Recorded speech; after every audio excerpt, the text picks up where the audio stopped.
Hello, hello, my magical friends. Welcome to another podcast episode. This is Annika with Witchful Ways. And today we're going to talk about whether or not your magic is all in your mind, right? Because when it comes to, of course, I teach intuitive development and witchcraft practice development, right? Practical witchcraft. And both of them will have some doubt. But today we're going to talk about it on a magical aspect. So when we start out on our practice, there's a lot of foundational learning, right? There's a lot of things that we just have to learn before we can get into the snazzy, sparkly, magic of casting spectacular spells, right? You have to get the foundation down. So a lot of times when we're doing things, we know our foundation, but we move into a space of not believing in our own personal ability because we feel like it must all be in my mind. Am I the only one that perceives this, right? So there's some doubt that comes into it. And that's not a bad thing, because when we, again, start working out on our witchcraft and our spiritual life, we have to decide for ourselves what we do and don't believe in. Everybody goes through that, whether you're working on a magical path or not, really, right? You go through and decide what it is that you believe in. So doubt is just a part of that process. But with that, when I talk to my students and other witches and people in the magical aspect, doubt can hold a lot of witches back, beginners and seasoned witches alike.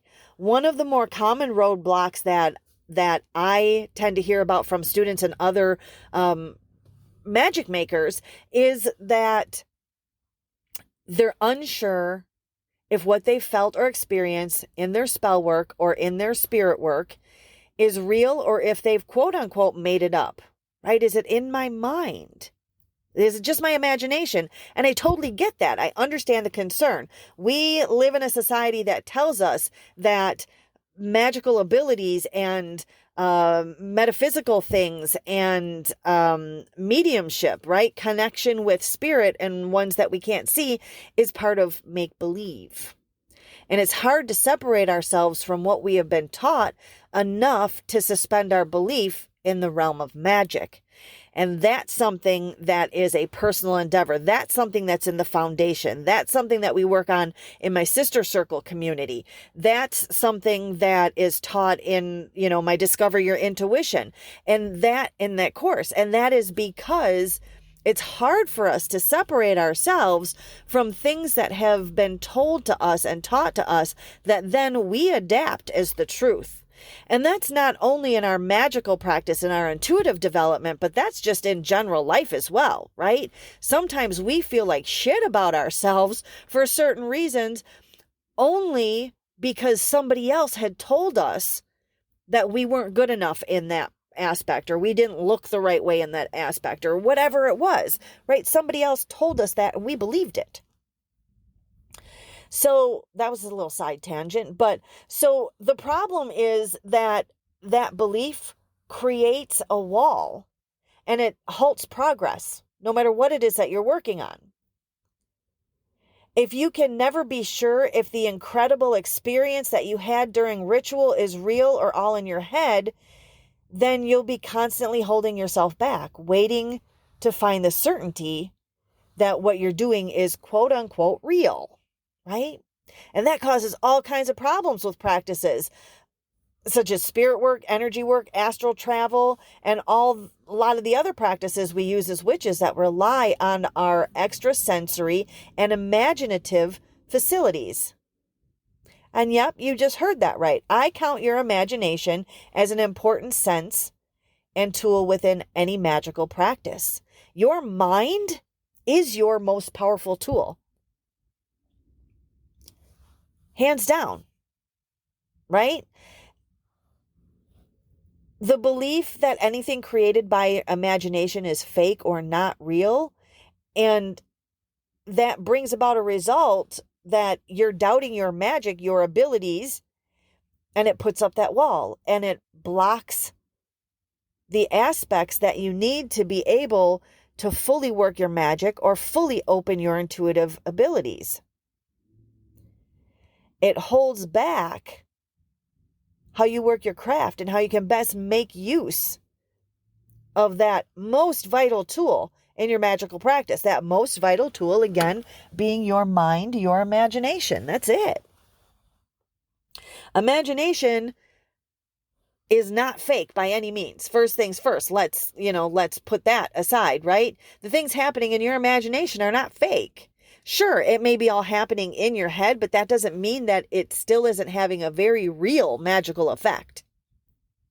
Your mind, again, is a powerful thing, and you're inherently plugged into the magical energy of this world. If you perceive a spirit, for example, in your mind's eye rather than using your physical sight, that doesn't mean that the spirit isn't there. In fact, perceiving those subtle energies using physical senses is what intuition is. Your intuition uses your 5 senses to bring information about your 6th sense. Right? There's only really a handful of witches that I know, or people that I know, that actually have physical sight of spirit. It's in their mind's eye. Or to, physical hearing with your physical ears of what spirit is saying. It's in their mind's ear, right? We use it that way.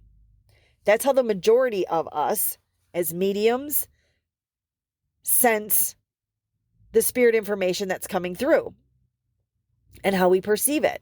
And that's different for everybody.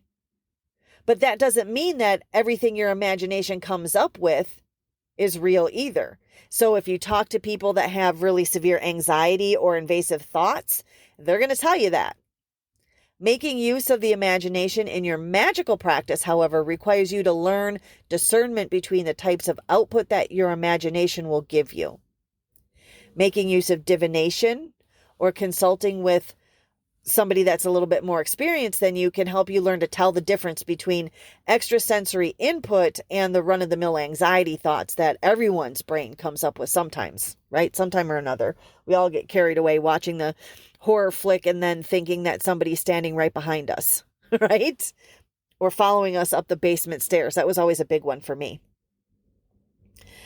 So when someone comes up to me, contacts me, my students message me and say, I think this is all in my head. Like, how do I know? I always giggle a little bit or maybe cackle a little bit. Everything's in your head, right? Your mind is this huge machine, this incredible machine that's taking in so much information and turning it into your reality. Even your personality, you are all in your own head. Right? Does that make you fake because your personality exists only inside of your head? I don't think so. Your imagination is no less real than any other part of you. Your mind is your greatest magical tool. I will say it over and over again. If you put me in an empty room with blank white walls and told me to do magic without a single tool, I could do it using my imagination. Your imagination is the single greatest tool that you have in your magical arsenal. It's the one tool that you can use no matter what is happening, no matter what you have on hand, no matter what ingredients you do or don't have, no matter where you're at, no matter how busy your surroundings are. Recognizing the advantages and that power that your mind, that tool of your mind holds, and training it for use within your witchcraft practice is a vital part of growing as a witch, of growing your magical practice. Every part of our lives, our practice, our magic, comes originally from the mind. Everything that we manifest comes originally from the mind, right? Everything that's ever been designed comes from the mind and into the physical. Somebody that designed the first, flip-flop, they had the idea in their mind and then created it and made it come into the physical. That's manifesting. So when you design a spell or a ritual yourself, you're using your mind and imagination to create that ritual. So when you visualize imagery in a spell, you're using your imagination to hold that image or sensation in your mind. When you perform energy work, you're using your imagination to move and manipulate energy to suit your purposes. Imagination goes far beyond simple mental visualizations as well. Our imaginations, if you think about it, can really create any sensation that we experience in our day-to-day lives. That means that your imagination can create images, sounds, tastes, even physical feelings and smells. Not everyone's going to have the ability, of course, to produce all those senses using their imagination just from the start. But with training and practice, nearly everyone can create a variety of sensations in their imagination. And that means that in the absence of all tools, all external anything, all the typical toppings of ritual, that means that you can mentally recreate the sensations of magic, and doing so, you create magic itself. Right? It's amazing, like when you think about it that way. So we're all used to using our imagination every day for all kinds of things. We're using our imagination in magical practice, whether you know it or not, every day as well. So with that said, treating your imagination like a tool or a skill to be honed and carefully using it in your magical practice has incredible benefits to your witchcraft as you grow and move along your path. Imagination creates sensation, and sensation is the movement of energy. All sensation is a movement of energy inherently, right? That goes beyond even our magical practice. The sensation of warmth is the movement of thermal energy from one place to another. The sensation of sound is energy waves traveling through the air and into our ears. So our vision is created by the movement of light photons in our eyes. All sensation is a kind of movement. It's how our bodies interpret the world through these transactions of energy.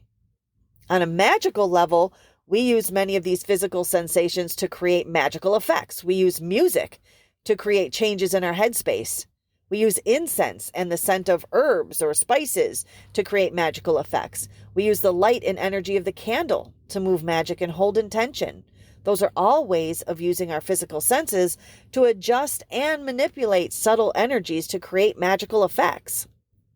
We can do the same thing and move the same energies by using the internal sensations that we create with our imagination. And of course, we all know that visualization is the basis of all of our spells, basically. I'm sure you haven't not noticed that visualization is incredibly common in modern witchcraft. It can be pretty hard to find spells that don't utilize visualization in one way or another. It's a great way to raise energy. Every visualization exercise you do is simply you using your imagination to create the desired result in your mind. Right? And that's why when I say, when you're working on manifesting something and in your spells and when you're raising your energy, make sure you're using all 5 senses. Because that way you're triggering all the imagination to create those sensations in your mind, and that's necessary to move energy in a way that's going to align with your eventual reality. And your imagination is how your mind interprets extrasensory input. Right? So I've talked about how it's used to create sensation and move energy, but your imagination is a lot more than that. It's one of the many ways that our minds interpret extrasensory input. So when you see that spirit in your mind's eye, your imagination is responsible for allowing you to do that. Your imagination is what's allowing you to change the colors of the energy that you're working with if you're working Reiki or aura, right? Like that's how you do it. Your imagination is responsible for allowing you to astral travel and perceive what's happening during those travels. If you think of your imagination as a radio or a TV receiving right? Like a receiver, like it's a receiving cable input. The energetic input that these devices are receiving is nothing more than just like bits and pieces of electrical or radio wave data. Without those devices, you have absolutely no way to interpret those signals. Feeding those signals into the correct device, however, allows you to decode those signals into sound or images or whatever it was that makes sense to us. Your imagination is the same way. Our imaginations act like translators, allowing us to perceive the outside sensory energies in a way that makes sense to our minds. So, in talking about all that, then discounting everything that our imagination comes up with is just absolutely insane, right? Our imaginations are a huge source of extrasensory input, and it's a powerful tool for your witchcraft. So rather than doubting and discounting the information that your imagination is giving you, take a deeper look at it. And how can you use that incredible magical force in your craft? Now, I know some people are going to say, okay, well, when I talk about my intuitive development, and if you've gone through my Discover Your Intuition course, and I talk about how to differentiate between what is your imagination and what is your intuition, that's kind of on a different level. I'm talking here about using your imagination in your magical practice and why people go, well, is it all in my head? It's got to be all in my head because I just imagine it.